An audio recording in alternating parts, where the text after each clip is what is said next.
बिस्मिल्लाहिर्रहमानिर्रहीम। Book review के एक नए प्रोग्राम और एक नई किताब के साथ खुश आमदेद। आज हम जिस किताब पे तबसरा करने जा रहे हैं उसका नाम है रमज़ान कैसे गुजारें। इस किताब से आपको पता चलेगा कि हुजूर सल्लल्लाहु अलैहि वसल्लम ने ये क्यों फरमाया है कि तबाह हो गया वो शख्स जिसने रमज़ान का महीना पाया लेकिन फिर भी वो अपनी बख्शिश नहीं करवा सका। तो हम रमज़ान मुबारक में अपनी बख्शिश कैसे करवा सकते हैं, ये बात समझने के लिए हमको ये किताब ज़रूर पढ़नी पड़ेगी। रमज़ान मुबारक शुरू होने से पहले हमें क्या करना चाहिए, रमज़ान मुबारक के दरमियान में हमें क्या करना चाहिए, रमज़ान मुबारक गुज़रने के बाद हमें क्या करना चाहिए, ईद कैसे गुजारनी चाहिए, ज़कात कैसे अदा करनी चाहिए, सदका फ़ितर कैसे और कब अदा करना चाहिए, ये तमाम तफसीलात और रमज़ान के सारे मसाइल अगर आप जानना चाहते हैं तो इस किताब को आप हासिल कर लीजिए जिसका नाम है रमज़ान कैसे गुजारें। ये किताब 12 अबवाब पर मुश्तमिल है। पहले बाब में इस पर गुफ्तगू की गई है कि रमज़ान अल्लाह का मेहमान है, इसकी कदर हम क्यों नहीं कर पाते, इस नाकदरी की वजूहात और असबाब क्या हैं और इसकी कदरदानी अगर हम करना चाहते हैं तो उसका तरीक़ाकार क्या है।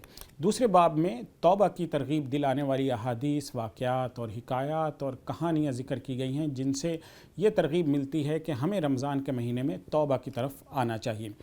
तीसरे बाब में फ़जर से लेकर तरावी तक ज़्यादा से ज़्यादा नेकियां कमाने के गुर बताए गए हैं और वो आमाल बताए गए हैं जिनको हम करें तो हमारा जो सवाब है वो मैक्सिमाइज़ हो सकता है। इसके साथ साथ रोज़े को आसान बनाने की तदबीरें भी इसी में ज़िक्र की गई हैं। चौथे बाब में रोज़े की नीयत, दुआएं और अहम मसाइल ज़िक्र किए गए हैं। पाँचवें बाब में तरावी और उसकी रकात और अदायगी का तरीक़ाकार बताया गया है और वो दुआएं भी ज़िक्र की गई हैं। फिर इससे अगला जो बाब है उसमें सलातुत तस्बीह की मुकम्मल तफसील बताई गई है क्योंकि सलातुत तस्बीह रमज़ान मुबारक में बहुत सारे लोग पढ़ने का अहतमाम करते हैं। सातवें बाब में दुआ की फ़जीलत, रिज़्क़ हलाल की अहमियत, ज़कात अदा करने के तरीके, इन पर गुफ्तगू की गई है और इसी बाब में सुबह और शाम की मसनून दुआएं भी बताई गई हैं जिनकी आदत इस महीने में अगर हम डाल लें तो सारा साल इन दुआओं को पढ़ने की तौफीक मिलती रहती है।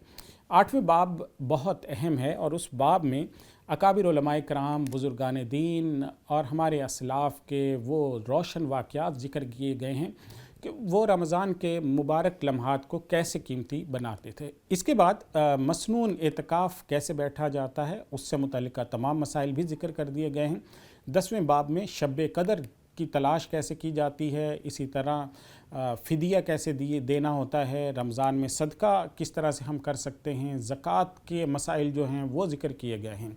तो बहरहाल ये किताब जो आप इस वक्त हमारे हाथों में देख रहे हैं, हमारे दोस्त मौलाना अनवर गाज़ी साहब की लिखी हुई ये किताब एक अनमोल ख़जाना है। इसे आप ख़रीदिए, पढ़िए, लोगों में तकसीम कीजिए और अगर आप तक ये किताब अभी तक नहीं पहुंच सकी तो फ़ौरी तौर पर अल हिजाज़ पब्लिशर्स के नंबर पर रब्ता कीजिए। उसका नंबर है 031421399797।